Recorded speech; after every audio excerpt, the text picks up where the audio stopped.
Last ఈరోజు జరిగిన cabinet సమావేశంలో గౌరవ ముఖ్యమంత్రి గారు అందించిన సమాచారం, అదేవిధంగా ఈ సమస్య పైన గౌరవ ఉప ముఖ్యమంత్రి గారు పవన్ కళ్యాణ్ గారు రాష్ట్ర వ్యాప్తంగా భక్తులకు తెలిపే విధంగా మనం అందరం కూడా కలిసికట్టుగా ప్రజల్లోకి తీసుకెళ్ళాలి. ఈ అంశం పైన ధర్మాన్ని కాపాడాలి, దేవాలయాల పవిత్రత కాపాడాలి. అంతిమంగా ఇది రాజకీయ కోణం నుంచి కావాలని కొంతమంది దుర్మార్గంగా వివరిస్తున్నా కూడా ప్రతిఘటించే బాధ్యత కూడా మనపైనే ఉందనే విషయం ఆయన పదే పదే ప్రస్తావించారు. ఇక్కడ వెంకటేశ్వర స్వామి భక్తుల సెంటిమెంట్స్తో ముడిపడిన అంశం.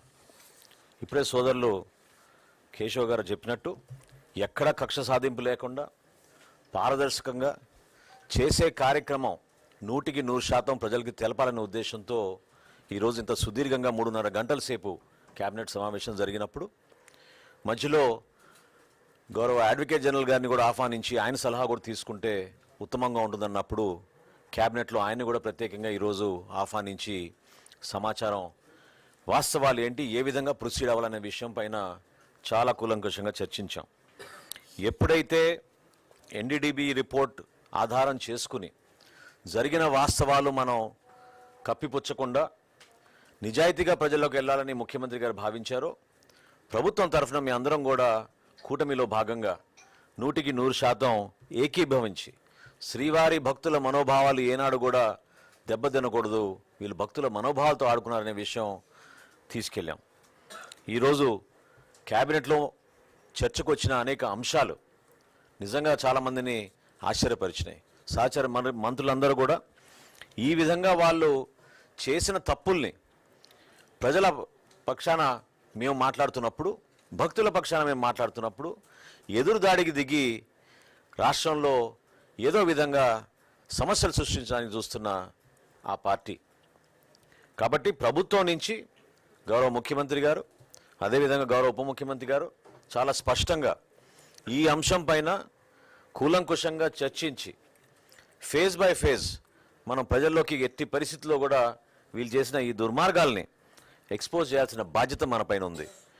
ఒక చిన్న ఉదాహరణ మీకు చెప్తాను. ఎప్పుడైతే రిపోర్ట్ వచ్చిందో 2022లో అది మొట్టమొదటిసారి రిపోర్ట్ వచ్చింది. రిపోర్ట్ వచ్చిన తర్వాత ఏనాడు కూడా వాళ్ళు మరొకసారి ఆ ఘీ శాంపిల్స్ని టెస్ట్కి పంపించలేదు.